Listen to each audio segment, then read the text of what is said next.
Kita berhajat kepada air. Katanya air ini adalah vital, penting, kebutuhan penting. Tapi meskipun penting, tidak setiap waktu butuh air, saudara. Hanya ketika kita haus, kita butuh air untuk minum. Ketika mau wudu, butuh air untuk berwudu. Itu pun kalau tidak ada air bisa tayamum, untuk mandi, untuk nyuci. Tidak setiap saat dan keadaan butuh air, saudara. Butuh pakaian pun ketika dalam keadaan telanjang, butuh menutup aurat kita. Bahkan tinggu butuh pakaian, dikati rangkap, obat rangkap, dan keburuan, tidak mungkin. Ya. Baju di rumah, dua lemari misalnya, tidak dipakai semua, ya. Butuh pakaian pelengkap di musim dingin, pakai jaket, ya. Tidak setiap keadaan kita membutuhkan pakaian, hanya di waktu telanjang butuh pakaian. Tapi saudara, kebutuhan kita kepada agama ini di setiap saat dan keadaan. Waktu lapar, kenyang, saudara. Dalam keadaan punya duit, nggak punya duit, kita berhajat kepada agama. Kita berhajat kepada ketaatan kepada Allah Subhanahu wa Ta'ala. Sebab agama ini saudara, satu-satunya perkara yang bisa mendatangkan kebahagiaan, kesuksesan, ketentraman hidup manusia dunia akhirat. Kebutuhan-kebutuhan tadi sebutuh-butuhnya kita kepada benda-benda tadi, taruh katalah hanya di dunia saja. Dikubur nggak butuh lagi nasi, nggak butuh lagi minuman, nggak butuh pakaian lagi. Bahkan mati pun pakaian kita dipakaikan orang lain. Kain kapan pun bukan miliknya, hasil milik kita. Ladang iya urunan kematian di RT-an kita, dikubur nggak butuh lagi. Yang berlaku dikubur adalah agama. Yang paling penting di dunia adalah agama, dikubur agama. Yang paling berharga di medan mahsyar juga agama. Sepenting-pentingnya keperluan dunia ya hanya di dunia. Itu pun ketika dunia tidak siap waktu, seperti dijabarkan tadi. Apalagi dikubur. Kita butuh duit. Kapan kita butuh duit? Pas mau belanja. Ketika nggak mau belanja, itu duit nggak bobrok di rumah. Ya. Itu pun kadang uang kita, bukan kadang-kadang uang kita nggak laku di negeri lain. Jangankan ke Malaysia, ke Brunei, kemana, negeri paling dekat dengan kita, saya ke Timor Leste, itu duit rupiah nggak laku lagi. Belanja di Amerika, beli kerupuk misalnya, masukkan duit sagepok 1 juta, dan mau diterima, dan ulaku nage dolar di situ mah. Rupiah mah meskipun 1 juta, sagepok terlaku meskipun keur beli kerupuk. Urang teh dijelaskeun, Pak, ieu mah mun di Indonesia laku kangge meser spring bed misalnya. Aku bahasa Sunda ge teu ngartieun ngomong uang nah misalnya. Uang pun tidak siap waktu keadaan, kita butuh uang. Hanya ketika mau belanja itu uang berlaku di warung untuk transaksi jual beli. Ya. Nikah sareng ngekepan duit nggak ada saudara. Ya. Jadi hajat kita yang terpenting, kebutuhan manusia yang terpenting di dunia akhirat adalah agama. Setiap manusia butuh agama. Ya. Kalau masalah makanan, tidak setiap manusia butuh nasi. Ada orang Arab umumnya makan roti. Orang Madura umumnya makan jagung. Ya. Kejo sampai di Sunda. Ya. Di negeri-negeri lain, jadi kebutuhan dohir kita ini lain-lain. Tapi kebutuhan agama, kebutuhan batin, semua sama. Agamanya Allah Subhanahu wa Ta'ala. Nah hari ini sebagaimana keperluan hidup kita, makan, minum, yang datangnya kepada kehidupan kita nih, harus setelah yang sifatnya keperluan, itu pun nggak setiap waktu dan keadaan. Datangnya kehidupan kita umumnya melalui usaha. Meskipun datangnya perkara itu tidak mutlak harus melalui usaha. Kadang makanan datang tanpa usaha kita. Suami pulang berpergian, tidak tahu isinya hobi makan bakso. Akhirnya pulang bawa bakso. teu menta, teu ngarekeun suami tiba-tiba bawa bakso. Makanan kesukaan kita. Suami pulang dari mana-mana ke rumah bawa beras. Can nyarita di rumah can boga beas. Can nyarita ke suami di rumah gak punya lauk pauk, tapi suami pulang ke rumah bawa beras, bawa lauk pauk. Tanpa kita minta, tanpa kita berharap. Suami beliin baju tanpa kita ketahui judulnya yang bikin kejutan. Ya. Surprise. Ya kadang meh lebaran mah jadi tuntutan, suami pohoge diingat-ingat pan ku urang. Suami ngaja mau pohokeun maneh dah lebaran keur koreda pan diingetan. Kadang-kadang suami ini belikan kita surprise judulnya, hadiah pernikahan lah dan sebagainya. Ya. Nah untuk keperluan kadang datang tanpa usaha kita. Tapi agama ini hanya setelah agama ini datang mutlak harus melalui usaha. Tidak cukup datangnya di Arab-Arab, di dago-dago, ngadoa saja. Ya Allah, jadikan saya orang beragama hanya setelah. Ya. Jadikan orang yang sempurna ketaatan kepada Engkau. Tidak cukup dengan itu. Agamanya satu perkara yang datangnya mutlak harus melalui usaha dari diri kita. Yang mau usahakan agama, Allah beri agama pada depan mereka. Yang tidak mau mengusahakan agama meskipun dia sudah Islam tiba baheula, nenek moyangnya orang Islam, tapi dia nggak belajar agama lagi, maka agama bisa keluar dari kehidupan. Islam bisa keluar dari kehidupan.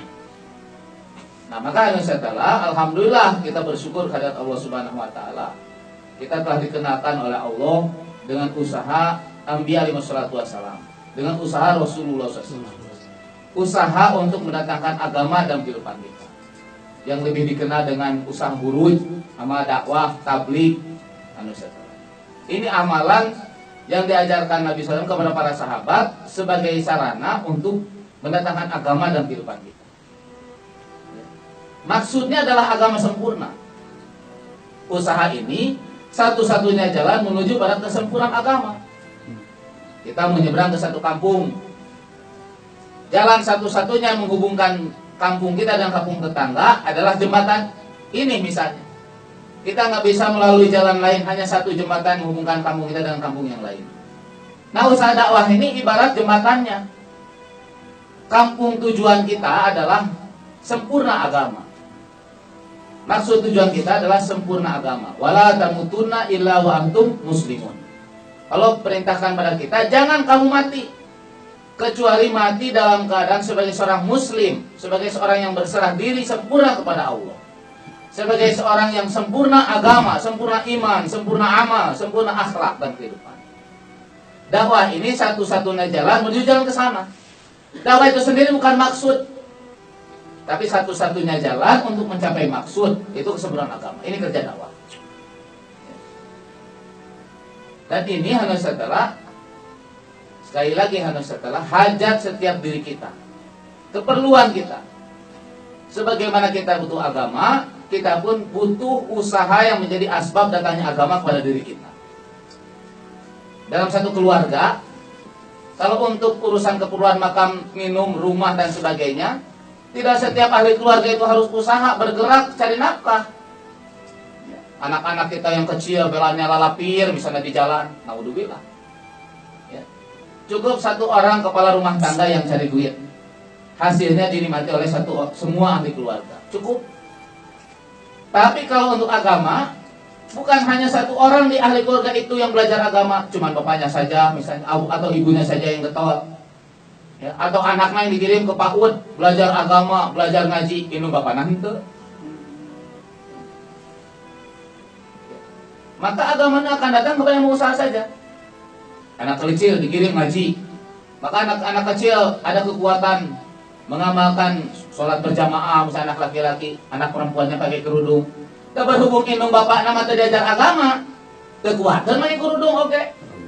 Bapaknya ngalengkas ke masjid, gak ada kekuatan. Dah bapak mana? Bapak nama, kedua diajar agama. Tidak pernah belajar agama, diajar agama itu bahwa lawe kerletik. Sampai ada jemaah datang ke tempat saya, diajar Fatihah teh rarasaan ke kelas 4 SD. Di kelas 4 SD ka dia teh terus jadi pengusaha, pemimpin perusahaan. Ya. Hasil belajar Fatihah teh ladang diajar ke umur 4 SD we. 4 kualitas Fatihah teh. Bahkan kami pernah menemani jemaah kepolisian di kepolisian Kalimantan Selatan, ada satu orang polisi apa Fatihah hanya 4 ayat. Kenapa nggak belajar? Satu orang Hindu sudah jadi orang Islam 4 tahun, istri, mertua, semua orang Islam. Tapi dia bilang ketika kawan saya suruh baca ta'awud, dia nggak ngerti ta'awud teh naon sih. Fatihah nggak tahu, ta'awud nggak tahu, bacaan basmalah pun dia tidak tahu. Sebab nggak belajar agama, nggak ada yang ngajarin, dia sendiri nggak belajar. Nah maka kita belajar keluar jalan Allah Subhanahu Wa Taala. Belajar untuk urusan agama pada diri kita. Ya.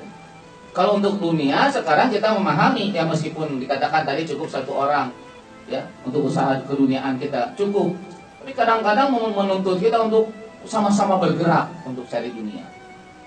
Istrinya digerakkan, ngerasa ke penghasilan rumah tangga kurang, istri bergerak, nunjang ekonomi keluarga, anaknya pun digerakkan. Ya. Sampai dulu ada satu keluarga, bapaknya tukang ngisi gas paneker, anak-anaknya ngajajar jadi tukang nyapir di jalan Ahmad Yani. Ya, nu gedena di tukang parkir, bapakna ngisi gas paneker, nu leutik geus dipaenkeun jadi tukang nyapir. Untuk dunia digerakkan semua. Harusnya kita bergerak semuanya untuk belajar agama, istri, anak, suami, begitu. Ya, maka alhamdulillah ibu-ibu ini punya suami baik. Ya, ibu-ibu diajak keluar, ya Allah Subhanahu Wa Taala. Ya kadang-kadang bertentangan dan kebiasaan orang zaman sekarang. Batur mah ya kita usum ka laut, bawa piknik, bawa hurut. Ya, batu mah kacanggal ulin teh. Ya, imah ka di bawah hurut, di bawah imah batur, ngendong di imah batur. Justru ini yang berharga ya. Ya, di bawah ka laut di dieu keneh geus mambok ka pelabuhan Ratu ulin itu sing jalok perak we. Bukan bicara air, kemarin saya ke Pelabuhan Ratu itu ngabring ratusan mobil. Tapi ke Pelabuhan Ratu udah cara apa ya mabok ongkoh, pusing ongkoh merencing jalo perak lain atau pulang capek deh. Ini kita keluar jalan Allah Subhanahu ini masya Allah ini amal yang luar biasa. Amalan yang tidak bisa ditandingi dengan dari segi pahala dengan amal yang lain. Gak ada amalan yang bisa mendandingi amalan urus fisabilillah dari segi pahala, nggak ada. Ya. Maka ini kebaikan yang besar. Ya. Genah mimiti niat kapaksa kajaku suami kena naon ya. Nah di sini kita belajar setelah bagaimana menjalankan rumah tangga. Ya. Jadi kaum wanita dikeluarkan di jalan Allah adalah untuk menjadi wanita yang betah di rumah, untuk dirumahkan. Ya. Sebab fitrah wanita itu di mana di rumah. Sebagai firman Allah Subhanahu Wa Taala, "Waqarna fi buyutikunna." Hendaklah kaum wanita ini berada di rumah-rumah mereka. Rumah bagi kaum wanita ibarat air bagi ikan. Ikan itu dalam air tenang, tentram, damai. Begitu juga harusnya kaum wanita berada di rumah mereka. Luar rumah itu bukan fitrah perempuan aslinya. Bukan fitrah perempuan. Terus kenapa perempuan untuk dirumahkan harus ditarik dulu keluar rumah? Sebab kaum wanita tidak akan bisa menghidupkan amalan agama di rumahnya sebelum mereka dibawa keluar untuk belajar agama. Dan selama kaum wanita nggak bisa menghidupkan agama di rumah tangga, maka kesempurnaan agama tidak akan datang pada kehidupan kaum wanita, kepada kaum laki-laki dan anak-anak. Suami ibu ahli taat, seorang wali Allah. Tapi sang istri yang menjadi suami wali Allah tadi tidak taat. Maka sehebat-sehebat ketakwaan suami itu tidak akan bisa mensuasanakan rumah tangganya dengan agama. Yang paling bisa mensuasanakan agama di dalam rumah tangga adalah kaum wanita yang mengisi rumah tangga.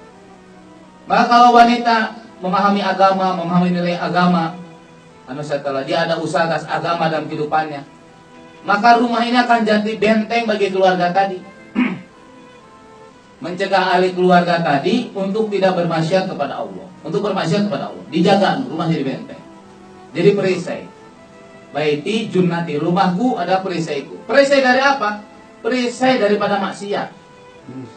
Ahli rumah masuk rumah tidak ada keinginan maksiat, pengen itu taat saja di dalam rumahku. Apa keburukan luar rumah yang bisa berpengaruh kepada ahli rumah? ada hilangnya rasa malu dari ahli keluarga wanita kita.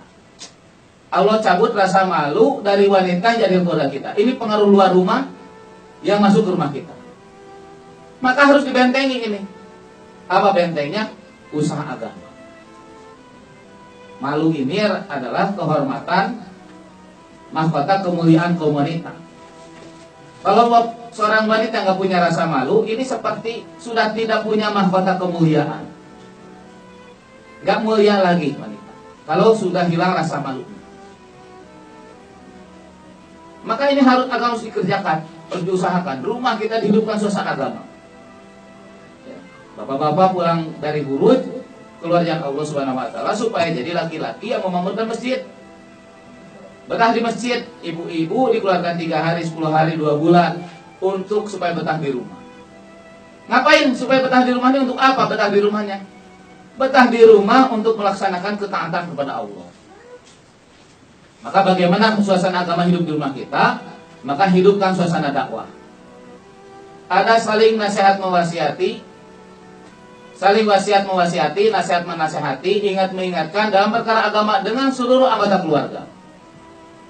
Ibu-ibu ada keharusan mengajak kaum wanita untuk taat kepada Allah. Kaum wanita di keluarga kita, tamu yang datang. Kaum wanita boleh dakwah mengajak kepada laki-laki, menasihat laki-laki, hanya laki-laki menjadi mahramnya. Ngajak suami, ya memerintah suami untuk taat, anak laki-laki, menantu, aki, ya, bapak kita, abang kita, adek laki-laki kita. Ya, maka ibu-ibu harus tahu urutan mahram nih. Ya, kepada siapa saya harus bicara agama? Boleh bicara agama secara bebas pada siapa? Saudara sesusuan. Ya, maka tanya suami, kalau suami nggak ngerti, tanya suruh sama ustaz. Siapa saja mahram ibu-ibu? Yang mana ibu-ibu boleh mengajak mereka, bicara dengan mereka tanpa hijab. Semua laki-laki yang haram menikah dengan ibu-ibu sekalian, itulah mahram kita. Itu medan dakwah ibu-ibu. Kaum wanita, laki-laki jadi mahram dan anak-anak kecil di bawah umur yang belum mengerti mengenai aurat, itu medan dakwah kita. Kita harus belajar bicara agama dan mereka, mendorong suami untuk memurkan masjid, anak laki-laki kita dorong memurkan masjid. Kesanahnya suami kita didorong untuk keluar Huruj fisabilillah, anak kita pun sudah besar didorong untuk Huruj fisabilillah. Ketika di Makomi, dorong mereka untuk memurkan masjid. Hidupkan awal masjid. Jangan sampai di rumah orang Islam setiap hari tidak ada suasana dakwah. Ketiadaan suasana dakwah di rumah orang Islam ini akan jadi penyebab kelemahan iman pada diri ahli keluarga kita. Bapak-bapak nggak dakwain istrinya, dakwain anaknya. Bapak-bapaknya imannya lemah, istri anaknya imannya lemah. Ibu-ibu nggak dakwai suami, nggak dakwai anak, iman ibu-ibu yang lemah. Maka supaya kuat, setelah kita hidupkan dakwah di rumah. Minimal di rumah kita ada mujakarah 6 sifat setelah taklim.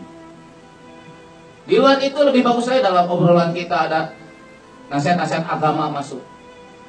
Bapak-bapak, kalau ibu-ibu hadir misalnya pengajian mingguan nih di kampung kita, bapak-bapak pulangnya hanya ke ibu ngaji naon cenah bieu. Asar wajah nu kamari cenah ngaji mah. Gitu-gitu keneh. Da bapak nage mun pulang ngaji ditanya ibu-ibu barusan mohon cenah bahasa di masjid Pak. Asar wajah nu kamari. Maka jawaban ibu nage kitu. Begitu, dihidupkan suasana agama, suasana dakwah, suasana taklim dihidupkan. Di rumah kita diajak di satu waktu yang ditetapkan hasil musyawarah di tempat yang ditentukan, dibacakan Quran hadis tentang keutamaan beramal, supaya tumbuh jiwa-jiwa semangat untuk beramal, menjadi orang yang karo'oh kepada amalan. Datang perintah Allah itu sehingga orang kelaparan dikasih makanan, rakus, hatinya senang, gembira, rakus. Ya, sehingga orang lagi nahan puasa, puasa awam, ya kelas kita. Dan teh buka puasa, panhang keasaan kabeh, olok dihantem, sarulu, ayo cilok, bala-bala, karoket. Aduh udah datang dicita-citakeun ti pada subuh. Ya. hayang kaasaan kabeh dalapar keneh deblo seep combro di dahar kadoke di dahar beres sholat maghrib daharnyaan beres taraweh ngabaso dalapar keneh. Harusnya kita seperti itu pada amalan. Beres sholat fardu sholat nafil encan ya. Oh sholat hajat encan. Waktu duha sholat duha, waktu tahajud sholat tahajud. Di korehan amal tuh apa yang kurang, apa yang kurang, apa yang kurang. Sehingga ketika lapar, rarampak kan. Buka lemari kosong, buka air kosong, kukulutus. Keluar rumah, dengan mie ayam, dengan bakso, dengan basreng, segala lupa. Merasa kurang.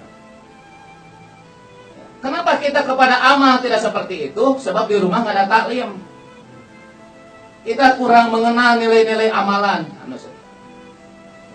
Kurang mengenalnya jangan ada yang sholat duha tiba heula. Ngan keutamaan sholat duha kita nggak ngerti. Kitu ge maca baheula cenah ke sakola. Jadi nyaho ngaran tamu rupakan amal soleh. Maka taklim harus dihidupkan.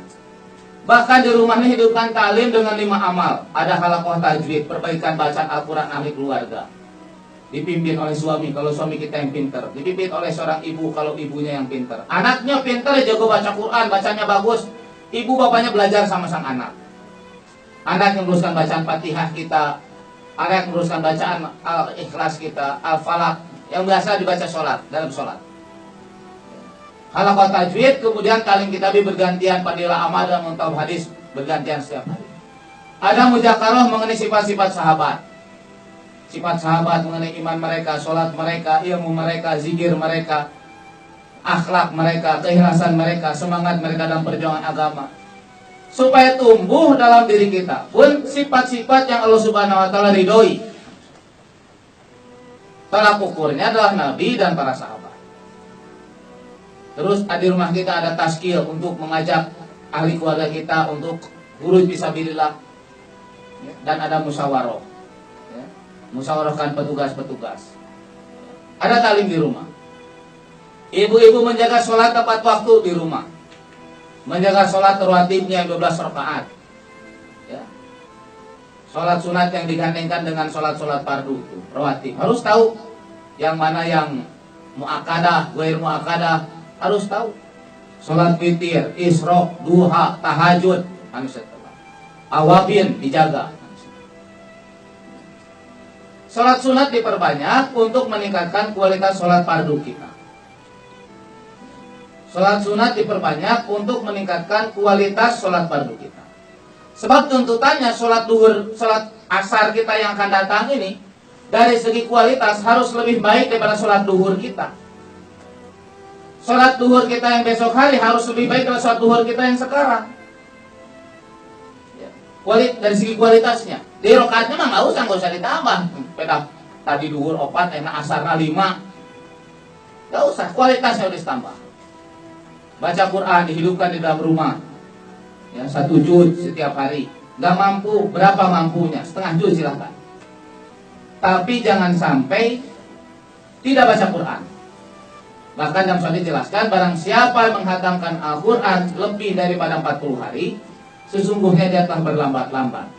Meskipun dalam hadis yang ini dijelaskan minimal dalam 1 tahun Al-Quran dihatamkan 2 kali.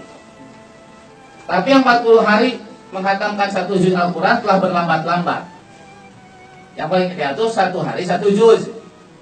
Diatur setiap, kalau misalnya 1 juz itu 10 lembar, dibagi 5 kali sholat. Sewaktu sholat 2 lembar, 4 halaman. Kalau disekalikuskan 1 juz mah aduh dakat aja sama tak urang. Terus jika nonton film India 3 jam molotot gitu make peuli. Baca Quran mah kada 2 lembar geus pareuring. Sama setelah. Ya.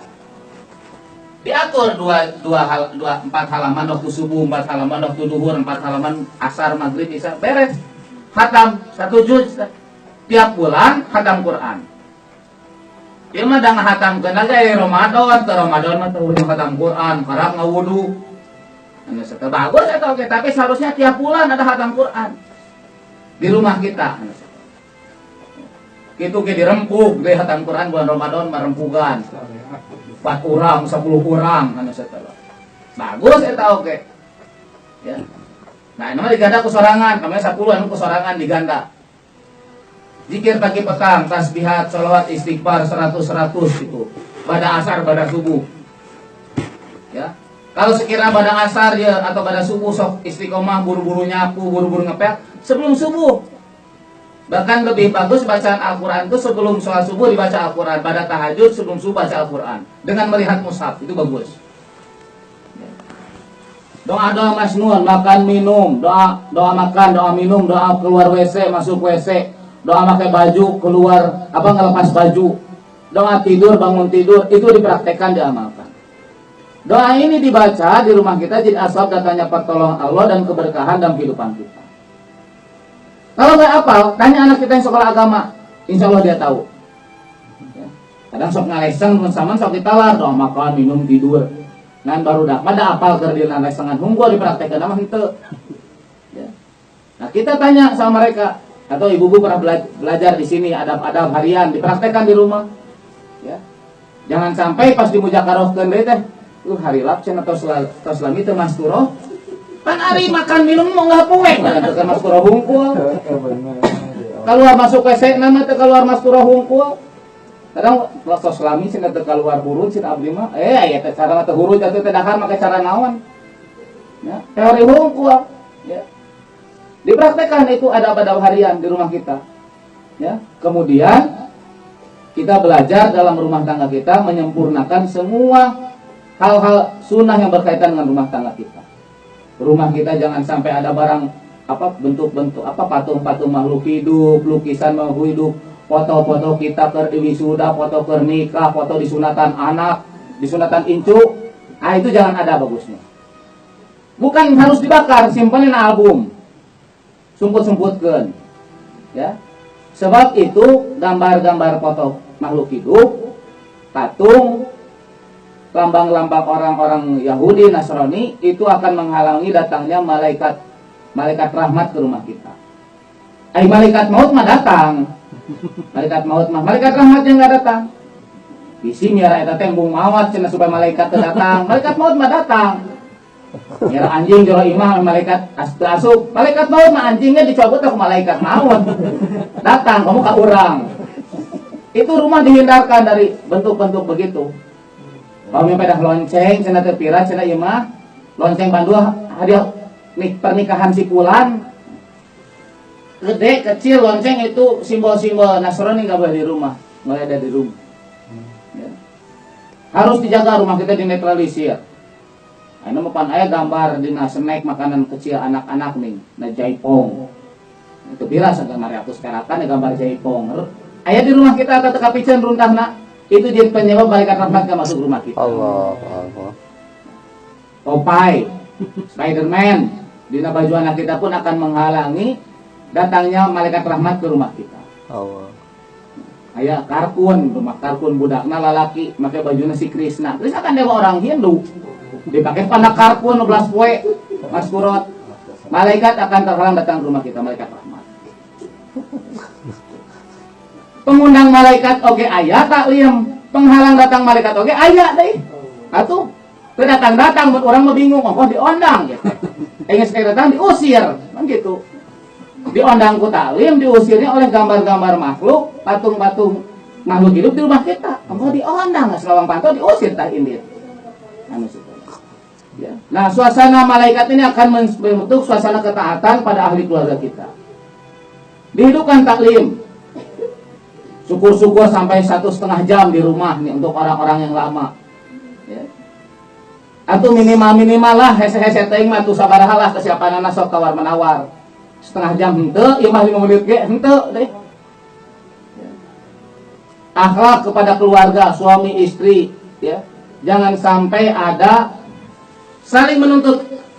Suami nuntut istri, istri nuntut suami. Cek suami teh ka istri, "Bu, tah baca kisah Sahabiah istri Rasulullah." Kieu tah ka salaki teh. Si ibu teh pintar teh. Bapak ieu kudu siga Rasulullah atuh ka istri tah. Rasulullah ka bojona siga kieu. Da urang nuntut isi kita siga isi Rasulullah, akhirnya isi kita pun nuntut kita jadi siga Rasulullah. Itu bisa orang oke, maka isi kita pun tidak bisa, sulit dia untuk jadi seperti isi Rasulullah. Da urang na ge henteu gitu. Jadi kalau saya nuntut begitu. Maka bapak-bapak berusaha kepada istri harus seperti Rasulullah kepada istrinya. Maka isi bapak-bapakku akan berusaha menjadi seperti isi Rasulullah kepada Rasulullah SAW. Jadi di dalam Islam kadang saling nuntut, sama ayah saling menunaikan kewajiban.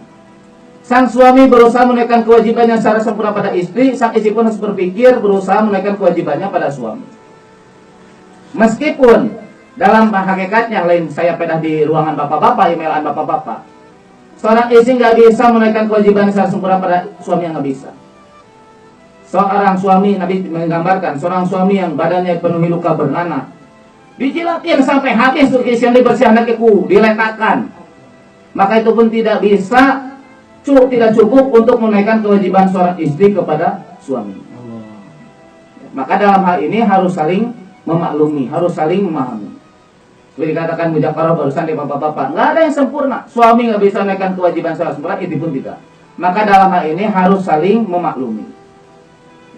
Dalam satu hadis dijelaskan bahwa setiap Bani Adam ibarat timbangan yang kurang takaran. Nu kurang saon, nu kurang 2 on, nu kurang 3 on. Jadi orang memberi tuding kurang, tapi anggap dah asli sesuai hadis. Kurang. Ulah ka isi mah dasar kurang 3 on. Kalau apa mas setengah kilo kurang lah. Jadi pas saya jadi kita harus memahami kekurangan masing-masing. Kan kita dinikahkan oleh Allah dalam ikatan pernikahan itu untuk memenuhi untuk saling menutupi kekurangan. Sempurna ketakwaan tidak dalam pernikahan, setengah ketakwaan dalam pernikahan, setengah lagi diusahakan.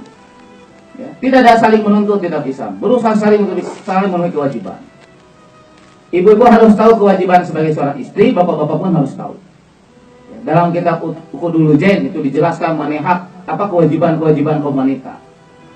Bahkan di dalam Islam itu dijelaskan, saking wanita harus menjaga kehormatannya, ngomong dengan laki-laki ajnabi pun harus izin suami. Siapa laki-laki ajnabi? Laki-laki asing. Itu laki-laki yang di luar mahramnya. Misal, sepupu. Itu ajnabi, di luar, bukan mahram kita. Bukan mahram ibu-ibu. Iya, ada etama anak tua, anak bibi, mang etama anak bibi, anak tua, ngobrol. Ini kabacokak. Bukan mahram kita. Ya. Ibu-ibu harus berhijab dari mereka. Bicara pun harus tidak boleh lemah lembut dengan mereka. Maka Judas itu di ibu-ibu mah bagus. Ya. Bu, Kang Anu kemana? Urut. Seberapa dinten? Tuh dinten, tos. Bu, bapak kemana? Oh, tuh ayah bapak mah mangga kelebet. Atau satu bapaknya mau dinten saja. Astagfirullah. Kecuali itu abang kita, bapak kita. Ya, ima kamu teu puguh raratanana ti mana? Kita asup. Oh, bapakna tapi kita asup. Harus tahu, ibu-ibu harus tahu kepada siapa harus buka cadar, buka hijab, kepada siapa harus pakai hijab, kepada siapa harus bicara, boleh berhadapan dengan laki-laki atau tidak. Ya, apalagi sudah dilatih ini Mas Kurot ini. Ya, kadang-kadang bicara dengan tukang sayur nih, oh alewoh. Kadang salaki datang jam medur ke tukang sayur nih, somea. Ya, salaki datang jam medur. Ya, sedangkan wanita soleha itu kalau dilihat oleh suami, menggembirakan hati suami. Suami waktu jauhlah dicarikan tetangga. Balik ke imah memandikan mereka. Kiamat sugro. Jadi suami ketika pulang itu ibu melihatkan wajah yang cerah ceria lah gitu. Ya. Jadi bidadari di dalam rumah. Keluar hitam. Nah, eta wanita salehah begitu. Bidadari dalam rumah. Jangan dibalik. Ya, jadi monyet di dalam rumah, jadi kijang di luar rumah. Ya. Rumah dangdan, kijang kan mengagumkan tandukna. Ya, ini di imah sebuah. Dasar laki-laki gitu di imah nade.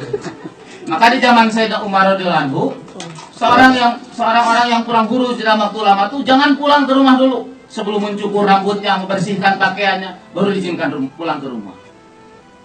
Ya, di rumah, masya Allah. Salah satu mata hati ini, makanan hati adalah penciuman. Penciuman kita kan tercocok dengan mencium untuk para rumah. Ya, maka di rumah pun ibu-ibu boleh berdandan, mempercantik diri, pakai wangian. Bapak-bapak pun rapi di rumah. Baik jauhlah bapak-bapak baju menang licin bersih bodas pakai minyak sengit sorban keren dicelak di imah masya Allah kos oblong kohok bahaya aneh setelah ini dalam rumah tangga. Anak-anak kita dididik secara Islam, dikenalkan dengan Islam dari kecil, dikenalkan kalimat Allah dari kecil aneh setelah ya. Maka dianjurkan ketika lahir anak diadankan sebelah kanan, telinga kanan dikomatkan sebelah kiri. Supaya yang dikenal anak-anak kita pertama kali adalah Allah. Sebelum mengenal bapaknya, sebelum mengenal nama ibunya, anak lebih dahulu mengenal Allah. Mengenal nabinya, Nabi Muhammad SAW. Mengenal amal agama, mengenal sholat. Sebelum kenal apa-apa, itu yang dia dengar pertama kali. Ada seorang anak nggak tahu apa anak nama ibu, nama ayahnya. Doraka. Tapi seseorang yang nggak kenal dengan Allah, doraka. Maka kenalkan Allah dulu, ya. Kenalkan kepada Allah, kenalkan sebagai Allah sebagai penciptanya, pemberi rezekinya. Ya. Dulu ada satu anak, saya waktu masih tinggal di Darussalam dulu, anak kecil, ngaliwat tukang cau. Itu anak perempuan umur kurang lebih 3 tahun 4 tahun, dia bilang, ya Allah, hayang cau. Itu tukang cau yang sudah lewat balik deh ngasih pisang kepada itu anak. Diajar mempinung bapana ngadoa mun hayang nanaon cenah menta ka Allah. Ngan menta ka Allah, nah menta cau. Nah hareupeun tukang dagang cau. Cau pada dia mah ka Allah. Kasih tukang cau langsung daripada menta mang hayang cau. Ieu mentana ka Allah langsung itu si Amang pulang lagi. Ya, langsung ngasih pisang kepada itu anak. Itu harusnya supaya sudah besar, sudah biasa. Ya, istri kalau ada hajat apa-apa tidak langsung kepada sang suami, ke Allah dulu. Sang suami pun kalau ada hajat apa-apa tidak langsung ke istri, nah ke Allah heula tawajuhna. Kalau enggak suami pun kan nanti ke istri, nah wah genjol istri di rumah. Mah, kopi. Mah, cai herang. Mah, sendal ke mana? Mah, siwak di mana?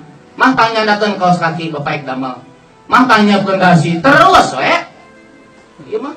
Punya penyakit mah musuh suka mama, kaulohan. Anak-anak dilatih dengan iman sedari kecil. Sholat diajarkan dimulai umur 7 tahun. 10 tahun nggak sholat diceprot. 9 tahun 10 tahun dipisahkan dengan saudari perempuannya atau saudara laki-lakinya, dipisahkan tidur. 6 tahun dipisahkan dari orang tuanya. Dari kecil dididik agama. Dikasih nama yang baik, das kaburu diganti, kaburu dan mehuru, kadang ngaran orang salahnya. Anak kita pun dikasih nama yang salah. Sunnah diganti nama dengan nama yang baik. Sunnah nama yang buruk diganti dengan nama yang baik. Itu sunnah. Tadi cek orang barat mah apa arti sebuah nama? Dalam Islam nama itu doa. Dalam Islam nama itu doa. Nah, bantu anak-anak kita untuk berbuat baik pada kita dengan kita berbuat baik, memperbaiki hubungan dengan orang tua. Cenah saya boga budak teh ieu teh hese dididik teh cenah. Bongan urang oge dididik orang tua urang hese. Budak teh cenah iman nyendra ngalawan kakolot, bongan urang nage kakolot urang gitu. Apa yang kita lakukan pada orang tua kita itu yang akan nanti dilakukan oleh anak-anak kita kepada kita. Maka bantu anak kita untuk berbaik pada kita dengan kita memperbaiki hubungan dengan orang tua kita. Kumalum orang tua nangis maut, tetap beramal soleh, ya, sebagai bentuk kebaikan kita, membalas kebaikan orang tua kita. Jangan mengharapkan keduniaan dari anak-anak kita. Mengharapkan timbal balik di anak, disakolahkan luhur-luhur, kurang pamere, dicaritakeun kata tangga. Ya, jangan. Ini amalan bisa menghilangkan pahala kebaikan ibu-ibu kepada anak-anak. Ya. Dibanding-bandingkan nuka hiji jeung nuka dua. Tuh tinggali ka kamane. Ka kamane mah kieu usahana getol naon. Jangan. Ngabanding-bandingkeun. Ngabandingkeun anak batur jeung anak urang komo. Ieu mah goreng batur ge anak urang. Anak batur mah sabaik-baikna anak batur santang tuh ngadoakeun ka urang. Anu setel. Enggak boleh anu setel. Ya. Anak-anak sebagaimana anak-anak boleh mengatakan urang mah salah bin cenah teh kolot teh ripuh-ripuh deui. Ibu-ibu enggak boleh begitu. Ya. Enggak boleh begitu. Masalah cenah hakeun budak teh. Alus keneh cenah mah maot keur leutik keneh. Dibere maot mah keur leutik keneh, jeurik ke nu aya. Anak-anak dididik dengan baik. Hubungan kepada tetangga harus baik. Jangan menyakiti hati tetangga dengan pembicaraan ataupun dengan perbuatan kita. Dua orang nanti pertama berselisih di yaumil qiyamah adalah dua orang bertetangga. Kalau mau bura-bere, dahulukan tetangga yang rumahnya paling dekat dengan rumah kita. Imam pedah berbaturan huruf, ngirim teh celok.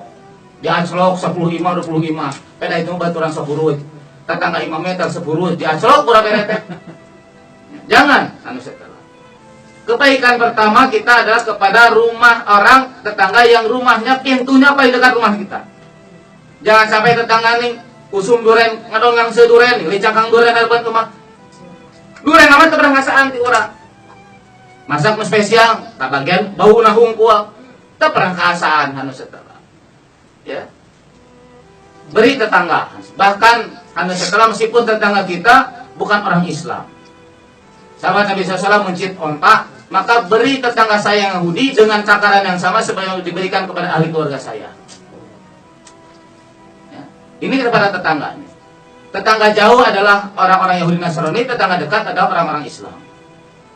Harus berbuat baik kepada tetangga. Ya. Kemudian belajar menjalani kehidupan dengan kesederhanaan, menyederhanakan keperluan makan, minum, kendaraan, rumah. Ya. Jangan melebihi kebutuhan kita, jangan melebihi penghasilan daripada suami kita. Besar pasak daripada tiang. Lebih gede pembelanjaan daripada pendapatan. Maka belajar kita untuk tidak konsumtif. Ya. Kasamaran tinggal setiap nu katempo kudu ka pemilik. Ya. Hayang anu. Wah, ini katel stilu turunan aya keneh di imah meuli deui. Hari sampai terpaksa naudzubillah harus misalnya ngiri diet. Gamis ladang ngiri diet, katel menang ngiri diet. Suami engkak-engkakan jadi sapi perah. Imah digilir ku tukang ngiri diet, isukut citel, derang ku gamis. Anu setelah. Tunggal rebo bang emok misalnya naudzubillah. Ini penyebabnya kita yang konsumtif, punya kebutuhan, punya keperluan di luar yang melebihi batas kemampuan kita. Apalagi kebutuhan anu tidak setiap hari dibutuhkan. Ya. Beli pamanggangan kue, kapake nage lebaran hungkul apa? Blender misalnya, kapake nage rek nyen kue, rek eta, tidak tiap hari. Belaan maksa-maksakeun. Tetangga orang beli kulkas, beli AC, nu bayeung-yeungna urang. Ya. Kapanasan. Ini kasurupan, ada tuh kasus anu mau disebutkan, ada sampai kasus begitu. Kasurupan, kasurupan teh sasambatna teh kana barang nu dibeli ku tetangga. Kaciri kasurupanna imah hayang eta. Ini terjadi, Bu, ini bukan bahan bajekan, asli ini kenyataan. Ya. Jangan sampai seperti itu. Ya, kita belajar ya, supaya nanti kalau kita belajar hemat, nanti ada harta-harta yang biasa dialokasikan untuk agama. Nabi SAW berdoa, beri saya sifat hemat dalam keadaan lapang, dalam keadaan sempit. Sempit pada wajahna, memang kudu hemat. Keur beunghar oge, keur banyak uang, harus belajar hemat. Ieu mah keur balang beunghar, boros, wajar keneh lah loba duit. Ieu mah keur balangsak, boros, anu sateula. Atuh jadi ripuh. Anu sateula. Ripuh sarerea.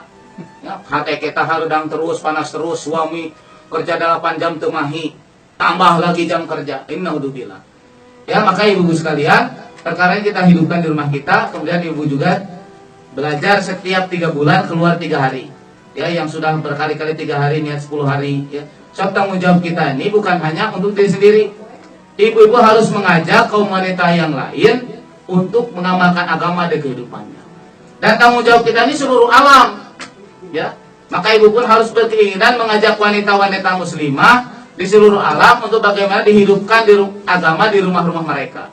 Ibu-ibu pulang guruji belajar menghidupkan amalan. Nanti 3 bulan ke depan maksimalnya belajar lagi, datang ke daerah anu, sampaikan kepada wanita daerah itu tentang pentingnya amal agama. Kalau wanita itu mengamalkan kebaikan-kebaikan ibu sampaikan, maka ibu dapat pahalanya. Ya, masa orang 2 orang dan sebagainya. Ya, niatkan ya amal-amalnya tolong dijaga di rumah kita, dan ini insyaallah akan jadi penyubur agama di kehidupan rumah tangga kita. Semoga Allah Subhanahu wa taala taufik untuk bisa